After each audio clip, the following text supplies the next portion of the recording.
what's your quick take on the JFK files that's come out? We were fucking right. That's what I gotta say, man. We were fucking right. The Israelis were absolutely involved in killing John F. Kennedy. Bro, if you talked about JFK and you said Israel was involved, they would consider you a fringe conspiracy theorist. They would want to silence you. They'd say, get this guy out of here. He's a kook, blah, blah, blah. But now we know, because the files finally got declassified and they unredacted a bunch of the stuff, we know for a fact what we've been talking about forever. Myron, Chad's getting mad at us in both of the live streams because we're not asking about the Jews. So, question for you. Sure, let's do it. What is the time scale that we learn at Mass the answer to the JQ? Man, I'll tell you this. We're going through a mass awakening right now. I've talked with guys that have been talking about this stuff for a minute, right? A couple of decades. And they've even said, I've spoken with guys like, shout out to Lucas Gage, Ryan Dawson, a lot of these guys have been talking about this stuff for like the better part of a decade. They even told me like, dude, the rate at which people are waking up to Israel control of our government is crazy. Like they've said in the past year or so, they've seen more progress than in the 10 to 15 years that they've been talking about it. Because the thing is if you talked about this topic prior to October 7th, man, like you were gonna get, it's like an insta ban, right? And then, hey, I don't want to play the music, right? But like, but if you do the early life check and you figure out who ran YouTube and who ran Facebook and who ran Meta and Instagram and Google during this period of time, and they still do, and many of them, they're all Zionists, man. So, there's a reason why this topic has been taboo for so long, but I think with the overwhelming amount of shock and outrage of what's going on with October 7th, the ADL, Media Matters, a lot of these organizations that typically would censor individuals that were critical of Israel, they just can't go after everybody. There's too many people that are talking about this. And the crazy part is that this is, like I said before, this is like the one topic I've seen people on both the far left and the far right actually agree on. Now, they come to different reasons. They come to the same conclusion for different reasons, right? What I've noticed on the left is they make the humanitarian argument. It's an apartheid ethno-state. They're occupying Israel. It's messed up. They're coming from that angle. And then a lot of people on the far right come from a more nationalist angle, like, hey, we have a foreign government controlling our politicians, and our foreign policy is 100% basically being run by these individuals, which puts us in precarious situations internationally. So they both come to the same conclusion for different reasons, but hey, I'll take it all day, right? Like this is, if someone like me is agreeing with like someone like Hassan Piker, that should tell you that it's a big problem. So, but people are waking up, which is good. Yeah, and we can thank Elon for that, for facilitating that, even though we may have disagreements on the H-1B position. I'm sorry? I said we can thank Elon for that, facilitating that on X. Yes, and Rumble too. There's been an incredible rise on like free speech platforms, alternative platforms that allow people to say this stuff. But I would say October 7th definitely like set it over the edge. Then you got people like Candace Owens, Dan Bilzerian, Ian Carroll. It's crazy. On the same day, Ian Carroll went on Joe Rogan, Candace Owens went on Theo Von, and Andrew Tate went on Nelk, and they all talked about Israel. On the same day, I was like, holy crap. And each of these interviews got like millions of views, right? Ian Carroll talked about the dancing Israelis and Epstein, which we could talk about Epstein all day. We all know what he was doing. He was a Mossad asset, or Israeli intelligence asset. Talked about JFK, and then Candace Owens talked about the black male groups. And Andrew Tate said, there's one group you can't criticize in America, and he said, it's the Zionist lobby. So the fact that this all happened on the same day was wild. So, while we're at it, what's your quick take on the JFK files that's come out? We were fucking right. That's what I gotta say, man. We were fucking right. The Israelis were absolutely involved in killing John F. Kennedy. If you had talked about this, see, now I'm excited. Bro, if you talked about JFK and you said Israel was involved, they would consider you a fringe conspiracy theorist. They would want to silence you. They'd say, get this guy out of here. He's a kook, blah, blah, blah. But now we know, because the files finally got declassified and they unredacted a bunch of the stuff, we know for a fact what we've been talking about forever. And the long short of it is this, because I know a lot of you guys might be saying, JFK, what is this guy talking about? Long story short is this. John F. Kennedy found out that Israel had a nuclear program that they were working on. He didn't want them to have nuclear weapons for obvious reasons, because now we have the destabilization in the Middle East that we have now, thanks to the Israelis getting this nuclear technology. How'd they get it? They stole uranium, higher grade uranium, from the United States, out of Pennsylvania. This is a great state of Pennsylvania, by the way, from the Apollo facility, and they illegally smuggled it over there, and they used it to create their nuclear program that they have now. And JFK worked really hard to try to get them to stop, and basically Israel lied to him. They made a fake control panel room, had the inspectors come in. JFK figured out it was a lie. And then we find out that James Jesus Angleton, who was a high-ranking CIA officer back then, basically helped Israel procure their nuclear program that they currently have now after JFK was killed in the 1960s. And he talked about this in closed Senate hearings back in the 70s that were classified. And finally, now we got access to those hearings of what he said in there, where he basically admitted that he helped Israel procure their nuclear program. And we have these files that are unredacted that show that Israeli intelligence was involved in a lot of these situations, and they had been redacted there for decades. And it said, even when you look at the document, on the side it says, like, CIA is okay with declassification except for brackets.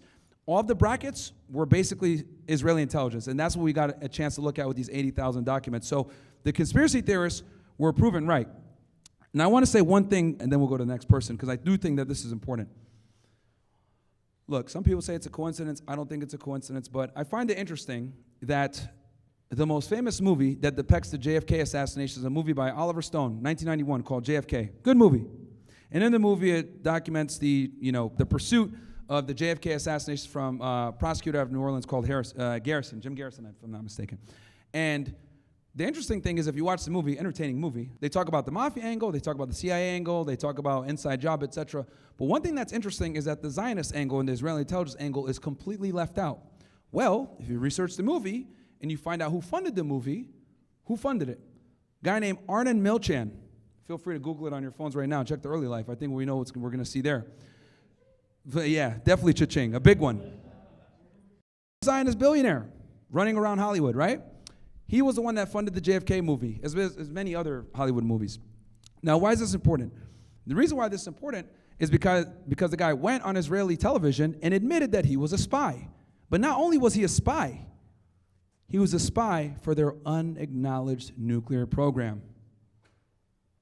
So let me get this straight. The president that tried to stop Israel from getting nukes was assassinated. We now know that Israeli intelligence was involved. The guy that funded the movie that is the biggest blockbuster hit when it comes to JFK assassination that most Americans are familiar with was a spy for Israeli intelligence for their unacknowledged nuclear program that JFK tried to destroy. Crazy. Absolutely nuts. But then if you say this and you make this connection, they'll say, oh, you're a conspiracy theorist. Well, I don't think it's a mistake that this guy funded the movie and made sure to keep the Zionist angle out of this movie, because I think if the American public knew that a former president tried to stop Israel from getting nuclear weapons, they got them anyway, illegally, and potentially had a hand in him being assassinated, the American public would not stand for that. They'd be extremely angry. So I think him funding it and being involved in the movie was very important. Now, do I think Oliver Stone, is responsible? Who knows? But what I will say is follow the money. When you follow the money, you figure out where we're going to go. Right? We look at Trump's campaign. Who funded it mostly? Miriam Adelson. Now we might go to war with Iran because she's a hardcore Zionist and wants to ensure that all of Israel's enemies are destroyed to preserve Israel's hegemony in the Middle East. So if you follow the money, you're always going to go. And this is something that I was taught as an agent. Always follow the money. So, yeah, interesting enough, man. That's my thoughts on JFK. And the fact that like an Israeli spy funded that movie that was a part of their unacknowledged nuclear program is just crazy to me. And, I think we need to wake more people up and let them know, like, dude, like, this is wild. So, and there are many other facts that I wanted JFK gone. I'm not going to just sit here and say, the Jews. Like, the CIA wanted him gone. Organized crime wanted him gone. They all had their axe to grind with him. But I find it very interesting how the Israeli intelligence angle is almost never touched upon, and it's censored. And it's been censored that way for a very long time. And we got, it took us 60, 80 years to get the documents unclassified finally to see this angle. So we were right, man. We were vindicated. So.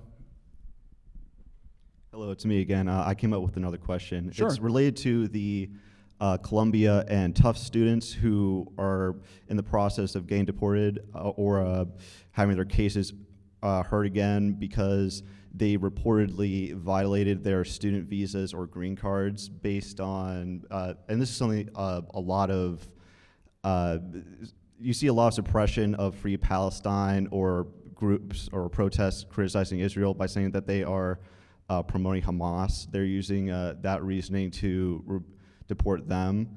Do you think that those criticisms are, or those charges are legitimate? And if not, what do you think would be a legitimate justification for deporting those who already have green cards or are in the process of becoming citizens?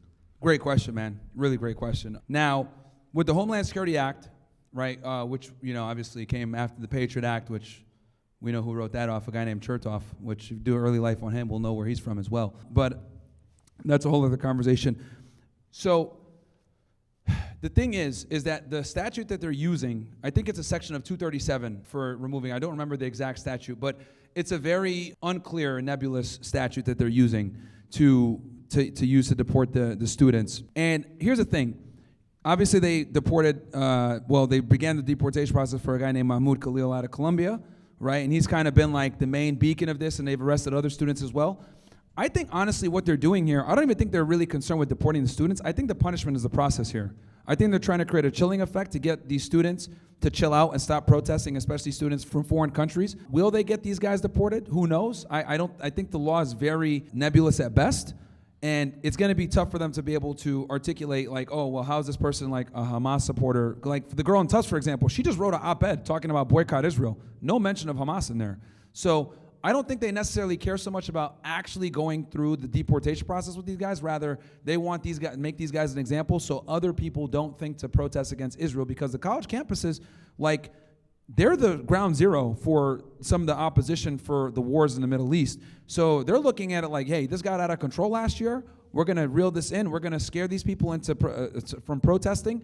And just off of telling foreign students that they get deported, that might bring the protest down by like 50% because they don't want to get deported. So I think that's what their real goal is. Now, as far as like, Hamas and terrorism and everything else like that, and this is kind of where you get into a weird area, because I know a lot of you guys already know this, but like for those that are watching on YouTube or whatever, Hamas is the governing body of Gaza. So it's very difficult to separate the two, where if someone advocates for the freedom of the Palestinians in Gaza, it's very difficult to be able to separate that from potentially benefiting Hamas too. Because if you say, give them relief, stop the bombing, ceasefire, well, guess what? Hamas is going to benefit from that because they're not getting bombed and killed too, just alongside the citizens. And since they're amongst the citizens, it's very difficult to be able to clearly articulate if they are supporting Hamas or not. Because if you advocate for the Palestinian people, you're kind of by definition advocating for Hamas too, because you don't want them, they benefit from the citizens not getting killed, right? So it's very easy to come to that conclusion, well, you're a Hamas supporter too, which I think that's what they want,